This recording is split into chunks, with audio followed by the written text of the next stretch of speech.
Good evening, everyone. We're back again with our latest project, Project 2, and today we'll talk about classroom management. With me, Marcellinus Bhanu. I'm from class 336807, with my student number is 33220073. And for today, we have two topics. We have two parts. For the first part, we will talk about explaining all the topics below. As you can see, first we have three topics in here. First, we have teaching tolerance, and then helping students handle anger, frustration, and aggression. And the last one is disruptive behavior. As for the part two, we will solving all the problem using logical argumentation. So let's get into the topic part one. Topic one: teaching tolerance. Definition: teaching tolerance involves fostering an environment where students learn to respect and appreciate differences in races, religion, culture, gender, ability, and opinion. And why does it matter? Promotes empathy, inclusion, and social harmony, reducing bullying, prejudice, and discrimination, prepares students to thrive in diverse and global society.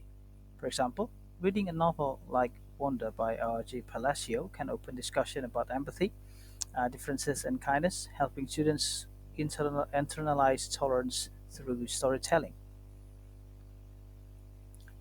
Topic 2 is helping students handle anger, frustration, and aggression. The definition is this involves teaching students emotional regulation skills so they can manage intense feeling without resulting to disruptive or harmful behavior. Why does it matter? You can see here emotional dysregulation can lead to aggression, conflict, and academic disengagement. Teaching coping skills improve mental health, peer relationship, and classroom climates. For example, a student who feels overwhelmed by a difficult math problem might be taught to take a short break using positive self talk, like I can try it again, and ask for help instead of acting out. Last topic will be disruptive behavior. The definition is disruptive behavior includes any actions that interrupt the flow of teaching and learning, such as talking out of turn, refusing to follow instruction, or distracting others. And why does it matter? It affects not only the students involved but also the learning experience of the entire class. Chronic disruption can lead to academic failure, social isolation, and disciplinary action. Common cause: seeking attention or control, avoiding difficult tasks, emotional or behavioral disorders, lack of engagement or structure.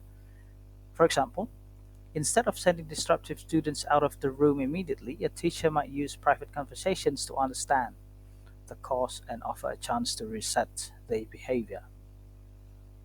Now, let's get into the part two: problem solving. First, we will read the problem first, and then we will read the question, and then the answers of the problem and the questions. So the first problem will be Mrs. Johnson is a fifth grade teacher who has been teaching for over 10 years, and this year she has a student named Alex who frequently display aggressive behavior. Alex often interrupts lessons, talks back to the teacher, and sometimes even becomes physically aggressive towards his classmate. Mrs. Johnson has tried various strategies to manage Alex's behavior, such as setting clean rules and consequences, positive reinforcement for good behavior, and speaking with Alex privately to understand the root of his aggression. However, despite her efforts, Alex's behavior has not improved significantly. So, the question is, what classroom management techniques can Mrs. Johnson implement to address Alex's aggressive behavior? Provide at least three specific strategies and explain how each one could help improve the situation. So, to address Alex's aggressive behavior using logical argumentation, we can analyze the situation systematically and propose evidence-based classroom management strategies. And here are the three specific techniques Mrs. Johnson can implement, along with the rational uh, for each. Number one is functional behavior assessment or FBA. What is it? A functional behavior assessment identifies the underlying causes or function or a student's behavior, whether it's to gain attention, escape a task, or to express frustration. How it helps? First, by understanding why Alex behaved aggressively, Mrs. Johnson can tailor intervention to address the root cause rather than just the symptoms. For example, if Alex acts out to avoid difficult tasks, she might provide scaffolding or alternative assignment to reduce the frustrations. Next, this approach shifts the focus from punishment to problem solving, increasing the likelihood of long-term improvement. Next, we have Behavior Intervention Plan or BIP. And what is it? A BIP is a structured plan developed after an FBA. It outlines specific strategies to reinforce positive behavior and reduce negative behavior, and how it helps. It provides consistency across situations and adult interaction with Alex, which is crucial for behavioral change, and the plan might include specific praise for non-aggressive interactions, scheduled breaks to reduce overstimulation, or a calm down corner. It also sets measure goals, allowing Mrs. Johnson to track progress and adjust strategies as needed. Number three is social emotional learning, or SEL, and self-regulation on regulation training. What is it? SEL program teach students skills like empathy, emotional regulation, and conflict resolution. Self-regulation training helps students recognize and manage their emotional responses. How it helps? So Alex might lack the tools to express the frustration or anger appropriately. Sorry, SEL can fill that gap. Technique like mindfulness, breathing exercise, or using a feeling thermometer can help Alex pauses before reacting aggressively. Group SEL activities also foster a more supportive classroom environment, reducing triggers for aggressive behavior. Next, problem two. In this problem two, Mr. Smith is a seventh grader math teacher who has noticed that several students in his class frequently engage in off-task behavior during lessons. The students often daydream, chat with classmates, or using their phone instead of focusing on their work. Despite Mrs. Smith's attempt to redirect their attention and provide engaging activities, the problem persists. This off-task behavior is disrupting the learning environment and affecting the overall performance of the class. So, what strategies can Mr. Smith use to increase on-task behavior and then decrease off-task behavior? Provide at least three specific strategies and explain how each one could help address the issue. So, the answers to address the persistent off-task behavior in Mrs. Smith's seventh grade math class, we can apply logical reasoning and evidence-based strategies that target both student engagement and classroom structure. Here are three effective strategies, each with clear rationale. Number one is implement structured technologies use and clear expectation. So, what is it? Establish firm, consist rules about phone use and other distractions, paired with structured opportunities for appropriate tech use, for example, math apps or quizzes. So, how it will helps? Clear boundaries reduce ambiguity and temptation. If students know when and how they're allowed to use devices, misuse decreases.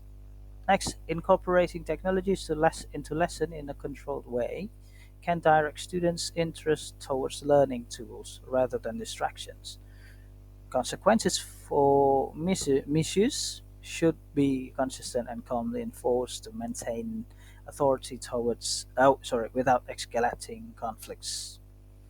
Next, use active learning techniques. So, what is it? Incorporate collaborative and hands-on activities like math games, uh, peer teaching, problem-solving stations, or real-world applications. How it will help.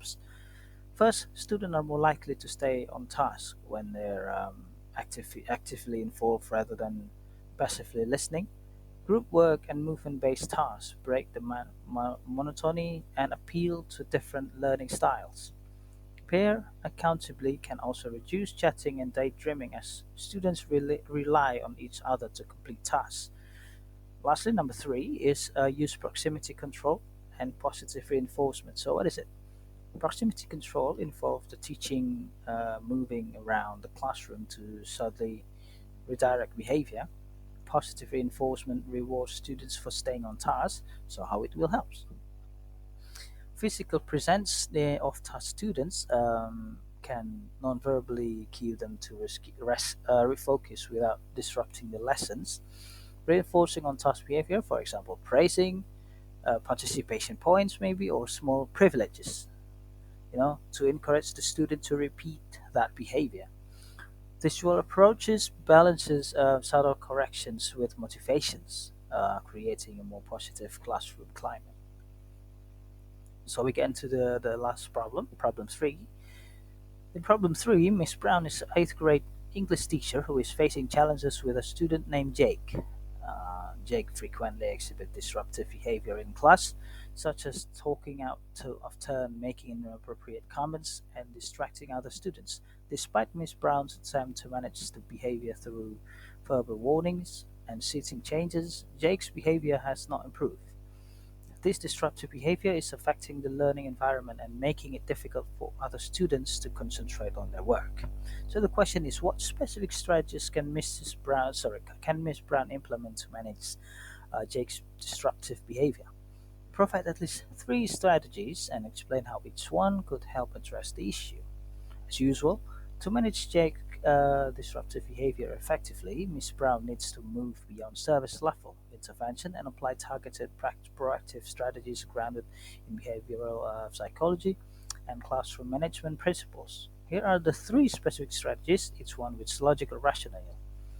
Number one is check in, check out, or the CICO system. So, what is it? A structured behavior intervene where Jake checks in with designated adult, for example, Miss Brown or a counselor, at the beginning and the end of each day or class to set goals and reflect on behaviors. How will it helps? Provide Jake with consistent adult attention in a positive, structured way, often a key motivator for disruptive students. Provides Jake with consistent encourages self-monitoring and accountability, helping Jake recognize pattern in his behavior. Builds a supportive relationship that may reduce the need for attention-seeking disruptions. Next, teach and reinforce replacement behavior. So what is it? Instead of just telling Jake what not to do, Miss Brown is explicitly teach and reinforce what he should do, like raising his hand, using respectful language, or asking for breaks appropriately. So how it ill helps. Disruptive behavior often stems from a lack of appropriate alternatives. Teaching replacement behaviors give Jake a constructive outlet. Reinforcement, for example, praise points or privilege, for using this behavior, increasing the likelihood they'll be repeated. This approach shifts the focus from punishment to skill building, which is more sustainably long term. Behavior contract with clear expectation and consequences. So, what is it? A written agreement between Ms. Brown and Jake, outlining specific behavioral expectations, reward for meeting them, and consequences for not doing so. So, how it helps? Makes expectations transparent and consistent, reducing power struggles or claim unfairness. Involving Jake in creating the contract, increase his sense of ownership and investment. The contract can be renewed regularly to track progress and make adjustments.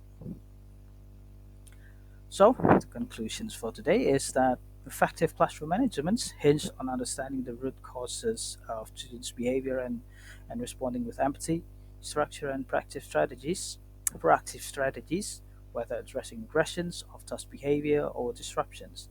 Teachers can foster a positive learning environment through clear expectations, emotional support, and inclusive practice. By teaching tolerance, promoting self regulations, and reinforcing positive behavior, educators are not only reduce conflict but also empower students to grow academically and socially. So, I guess that's all for the presentations for today. Thank you for the attention and see you again. Bye bye.